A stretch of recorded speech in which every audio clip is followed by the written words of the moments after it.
بسم اللہ الرحمن الرحیم۔ حضور صلی اللہ علیہ وسلم اور حضرت خدیجہ رضی اللہ تعالیٰ کی ملاقات۔ حضرت خدیجہ رضی اللہ تعالیٰ ہم مومنوں کی پہلی ماں اور حضور صلی اللہ علیہ وسلم کی پہلی بیوی ہیں۔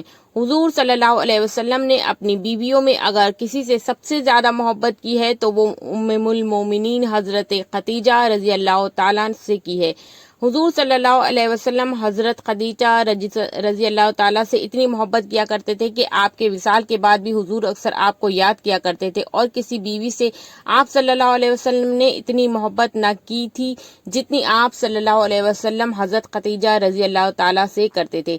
حضور صلی اللہ علیہ وسلم کے نکاح میں آنے سے پہلے حضرت خدیجہ رضی اللہ تعالیٰ 2 بار بیوہ ہوئی تھی۔ پہلے شوہر کے انتقال کے بعد آپ نے دوسرا نکاح کیا، اور پھر جب آپ کے دوسرے شوہر کا بھی انتقال ہو گیا تو آپ رضی اللہ تعالیٰ نے 2 بار شوہر کے انتقال اور بیوہ ہونے کے غم برداشت نہ کر پائیں، اور آپ رضی اللہ تعالیٰ عنہا نے یہ فیصلہ کیا کہ اب میں زندگی میں پھر کسی مرد سے نکاح نہیں کروں گی۔ حضرت خدیجہ رضی اللہ تعالی عنہا کے والد مکہ کے بہت بڑے تجارت کرنے والے تھے، اور آپ کی ٹکر کا پورے مکہ میں کوئی بھی شخص نہ تھا۔ باپ کے انتقال ہو جانے کے بعد حضرت خدیجہ نے ہی تجارت کا کام سنبھالا، اور آپ اس طریقے سے تجارت کرتی تھیں کہ پورے مکہ میں آپ کے مقابلے کا کسی کا مال نہ بکتا تھا، اور نہ ہی آپ کو مقابلے میں کسی کو نفع ہوتا تھا۔ مکہ میں ایک سال ایسا بھی آیا تھا کہ سارے تجارت کرنے والوں کا مال نقصان میں ڈوب گیا تھا، لیکن اس سال بھی آپ کو 11 گنا نفع ہوا تھا۔ حضرت خدیجہ رضی اللہ تعالی ملکۂ عرب کہلاتی تھیں، کیونکہ پورے مکہ میں، پورے عرب میں خدیجہ سے زیادہ کوئی مالدار نہیں تھا، اور قریش کے سردار یہ جانتے تھے کہ کسی طرح سے خدیجہ سے ہمارا نکاح ہو جائے تو ہماری عزت بڑھ جائے گی، اور اگر وہ ہماری بیوی بن گئی تو ہم عرب کے بادشاہ بن جائیں گے اور سب سے زیادہ مال اور دولت والے بن جائیں گے۔ مال اور دولت کے لالچ میں کئی بار مکہ کے بڑے بڑے تجارت کرنے والے اور پیسے والے بھاری بھرکم لوگوں نے آپ کے پاس نکاح کے لیے پیغام بھیجے تھے، لیکن آپ سیدھے سیدھے ان سے منع کر دیتی تھیں کہ مجھے نکاح نہیں کرنا ہے۔ حضرت خدیجہ نے 2 بچے بھی تھے جو ہمیشہ ان کے ہی ساتھ بڑے شان و شوکت سے رہا کرتے تھے۔ دوستوں، آپ کو جان کر حیرانی ہوگی کہ جس زمانے میں لوگ ننگے ہو کر کعبے کا طواف کرتے تھے، جس زمانے میں لوگ بے حیا اور بے شرم تھے، اپنی ماں اور بہنوں سے زنا کو غلط نہ سمجھتے تھے، جس زمانے میں کعبے کے اندر بت رکھے ہوئے تھے، ابھی شریعت کے احکام یا عورتوں کے پردے کے احکام نہیں آئے تھے، اس زمانے میں بھی حضرت خدیجہ رضی اللہ تعالیٰ پردے کی حالت میں رہا کرتی تھیں۔ اس زمانے بھی آپ ہمیشہ سچ بولا کرتی تھیں۔ مکہ کے کفار آپ کی طہارت پاکی کی قسمیں کھایا کرتے تھے، اور اس لیے آپ کو زمانہ جاہلیت میں بھی لوگ طاہرہ کے لقب سے پکارتے تھے۔ حضرت خدیجہ کا تجارت کا سامان اکثر مکہ اور ملک شام، بصرہ جیسے کئی علاقوں میں جاتا تھا، اور اس کی دیکھ ریکھ میں آپ مزدوری دے کر لوگوں کو اپنے یہاں رکھتی تھیں۔ ایک دن آپ کافی خاموش بیٹھی ہوئی تھیں۔ آپ کی ایک سہیلی تھی جس کا نام نفیسہ تھا۔ اس نے آپ کو اس طرح چپ دیکھا تو آپ سے پوچھا کہ خدیجہ، آج کس پریشانی میں لگ رہی ہو؟ بہت خاموش بیٹھی ہو، کوئی پریشانی ہے کیا؟ حضرت خدیجہ نے اسے اپنے پاس بٹھایا اور کہا کہ نفیسہ، تم تو جانتی ہو کہ ہمارا مال اکثر باہر جاتا ہے، اور میں مال کی نگرانی دوسروں لوگوں کو سونپ دیتی ہوں، اور مکہ کے قریش کی نظر ہمیشہ میرے مال پر رہتی ہے، اور مکہ کے سردار چاہتے ہیں کہ وہ میرا مال لوٹ کھائیں۔ جب بھی میرا مال باہر جاتا ہے تو میں جس کو اپنے مال کی نگرانی کے لیے مقرر کرتی ہوں، اس کی بھی نظر ہمیشہ میرے مال پر رہتی ہے، اور وہ میرا مال چرا لیتا ہے اور لوٹ کھاتا ہے۔ اگر کوئی ایسا آدمی مل جاتا جو میرے مال کی ایمانداری کے ساتھ دیکھ بھال کرتا تو کتنا اچھا ہوتا۔ نفیسہ نے حضرت ختیجہ سے کہا، ختیجہ، مکہ میں ایک بہت ہی دماغدار اور ایماندار آدمی رہتا ہے جو مکہ کے لوگوں سے تھوڑا ہٹ کر ہے، اور وہ مکہ کے سرداروں میں سے ہے۔ اس کا نام ابو طالب ہے۔ تمہارے اس مسئلے کا حل وہ ضرور نکال سکتا ہے۔ ختیجہ، تو ان کو بلا کر ان سے بات کر، وہ تیری پریشانی کا حل ضرور نکال دیں گے۔ حضرت ختیجہ نے نفیسہ کی بات پر مکہ کے سردار جناب ابو طالب کو بلوا لیا اور ان سے کہا، ابو طالب، تم مکہ کے سردار ہو اور میں ایک بیوہ عورت ہوں۔ میری تجارت کا سامان اکثر باہر جاتا رہتا ہے اور میرے مال پر لوگوں کی نظر رہتی ہے، وہ میرا مال لوٹ کھائیں۔ ایک سردار ہونے کے ناطے تمہارا فرض نہیں بنتا کہ تم میری مدد کرو؟ جناب ابو طالب نے حضرت ختیجہ کو بھروسہ دلایا کہ ختیجہ، تم پریشان نہ ہو، میں جو لوگ تمہارا مال لوٹنا چاہتے ہیں، میں ایسا انتظام کر دوں گا کہ وہی لوگ تمہارے مال کی رکھوالی کریں گے۔ جناب ابو طالب کعبے کے صحن میں گئے جہاں بہت سے لوگ بیٹھے ہوئے تھے۔ آپ نے ان سے کہا کہ اے لوگو، کیا تم نہیں جانتے ہو کہ تمہارے مال میں زیادہ منافع ہو؟ کیا تم نہیں چاہتے ہو کہ تم مالدار ہو جاؤ؟ لوگوں نے جناب ابو طالب کی بات سنی تو ان سے سوال کیا کہ بے شک ہم لوگ چاہتے کہ ہم مالدار ہو جائیں، لیکن یہ کیسے ہوگا؟ جناب ابو طالب نے ان لوگوں سے کہا کہ تم لوگ جو اپنا مال الگ الگ بیچتے ہو، اس سے بہتر یہ ہوگا کہ تم لوگ عرب کی ملکہ ختیجہ سے پارٹنری کر لو۔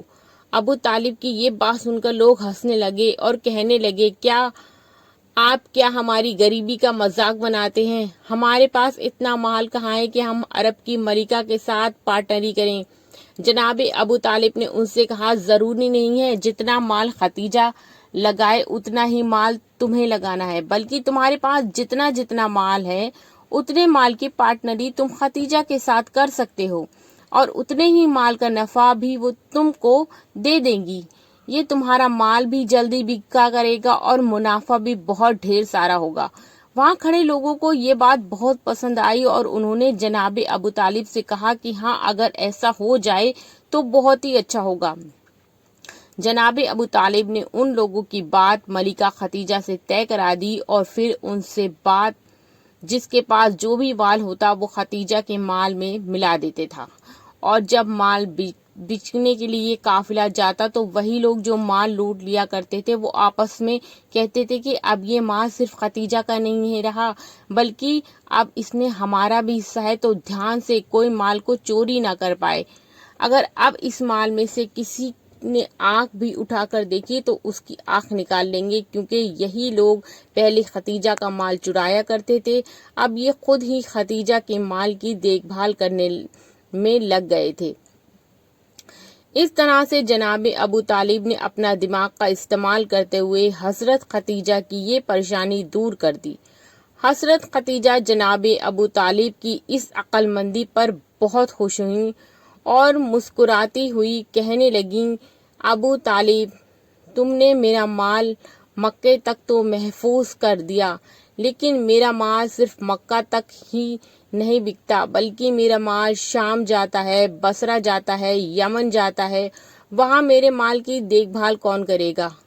اس کے لیے بھی کوئی انتظام کر دو۔ جناب ابو طالب مسکراتے ہوئے کہنے لگے کہ یہ ختیجہ، میں بوڑھا ہو چکا ہوں، میرے بس میں جتنا تھا وہ میں نے کر دیا، اب شام، بصرہ، یمن جیسے علاقوں میں تیرے سامان کی دیکھ بھال کرنے کے لیے میں تو نہیں جا سکتا، میں بوڑھا آدمی ہوں، سفر نہیں کر سکتا، میں تیرے اس سامان کی دیکھ بھال کیسے کر سکوں گا؟ اس کے لیے تو کوئی نوجوان ہونا چاہیے۔ حضرت ختیجہ نے جناب ابو طالب سے کہا، ابو طالب، میں نے سنا ہے تمہارا کوئی بھتیجا ہے جو کافی ایماندار ہے اور دماغدار بھی ہے اور بڑا نیک ہے، میں نے سنا ہے وہ پورے مکہ میں اس جیسا کوئی نہیں۔ حضرت ختیجہ نے جناب ابو طالب سے کہا، ابو طالب، اگر تم نہیں جا سکتے تو تم اپنے بھتیجے کو میرے مال کی دیکھ بھال کرنے کے لیے نہیں بھیج سکتے ہو؟ جناب ابو طالب نے کہا، ختیجہ، میرا بھتیجا بہت باغیرت ہے، اس نے آج تک کسی کی یہاں مزدوری نہیں کی ہے، اور میرے خاندان میں بھی کبھی بھی آدمی نے آج تک مزدوری نہیں کی ہے، تو بھلا میں کیسے تیرے یہاں مزدوری کر پائے گا؟ حضرت ختیجہ کے پاس اور کوئی آپشن نہیں تھا، کیونکہ باقی مکہ کے لوگوں پر ان کا وشواس بالکل بھی نہیں تھا۔ تو حضرت ختیجہ نے جناب ابو طالب سے بہت اصرار کیا کہ کیسے بھی کر کے آپ اپنے بھتیجے کو میرے سامان کی دیکھ بھال کرنے کے لیے بھیج دیجیے، آپ میری پریشانی کو سمجھیے۔ حضرت ختیجہ کی ان باتوں کو سن کر جناب ابو طالب نے کہا، ٹھیک ہے، میں اس سے بات کر کے دیکھتا ہوں، اور مجھے یقین ہے کہ وہ مزدور کے نام پر تو تمہارے یہاں بالکل بھی نہیں آئے گا، لیکن ایک بات وہ ضرور مان لے گا۔ حضرت ختیجہ کہتی ہیں، کیسے بھی کر کے آپ اس کو راضی کریے۔ جناب ابو طالب حضرت ختیجہ کی بات کو لے کر اپنے گھر پر پہنچتے ہیں اور اپنے بھتیجے حضرت محمد صلی اللہ علیہ وسلم سے کہتے ہیں کہ بھتیجے، ہم غریب ہیں اور میں چاہتا ہوں کہ میں تمہارا گھر بسا دوں، میں تمہارا نکاح کر دوں۔ عرب کی ملکہ ہے ختیجہ، اس کا مال ملک شام، بصرہ، یمن جیسے علاقوں میں جاتا ہے، اور اس کی دیکھ بھال کرنے کے لیے اس نے مجھ سے تمہارے لیے کہا ہے، اور کہا ہے کہ اگر تم اس کے یہاں اس کے مال کی دیکھ بھال کرنے کے لیے جاؤ گے تو وہ جتنی مزدوری اور لوگوں کو دیتی ہے اس سے دگنی مزدوری تمہیں دے گی۔ حضرت محمد صلی اللہ علیہ وسلم نے اپنے چچا سے کہا، چچا، لیکن میں تو مزدوری نہیں کرنا چاہتا۔ حضور صلی اللہ علیہ وسلم نے حضرت ختیجہ کے یہاں جانے سے صاف صاف انکار کر دیا۔ لیکن آپ کے چاچا جناب ابو طالب جانتے تھے کہ میرا بھتیجا محمد صلی اللہ علیہ وسلم اس طریقے سے ہاں کبھی بھی نہیں کرے گا۔ جناب ابو طالب جانتے تھے کہ میرا بھتیجا بیوہ اور کمزور لوگوں کی مدد کرتا ہے۔ تب انہوں نے حضور صلی اللہ علیہ وسلم سے کہا، بیٹا، لیکن وہ بیوہ ہے، اس کے مال کی دیکھ بھال کرنے کو کوئی بھی نہیں ہے، لوگ اس کے مال کو چرا لیتے ہیں، جس کو اس کے مال کی دیکھ بھال کرنے کے لیے بھیجتی ہے وہی اس کا مال ہڑپ کر جاتا ہے، اس کا کوئی سہارا نہیں ہے، تو کیا تم اس بیوہ کی مدد نہیں کر سکتے ہو؟ اتنا سننا تھا کہ آپ صلی اللہ علیہ وسلم نے اپنی گردن جھکا دی تھی اور کہا، ٹھیک ہے چچا، آپ کی جیسی مرضی، میں اس بیوہ کی مدد کرنے کو ضرور جاؤں گا۔ جناب ابو طالب کے چہرے پر مسکان آ گئی اور آپ نے حضور صلی اللہ علیہ وسلم کو حضرت ختیجہ کا پتہ بتایا اور کہا کہ بیٹا جاؤ اور ختیجہ سے کہنا کہ مجھے ابو طالب نے بھیجا ہے، میں ان کا بھتیجا ہوں، اور ختیجہ سے تجارت کے معاملات طے کر لینا کہ کس طرح سے تمہیں کام کرنا ہے۔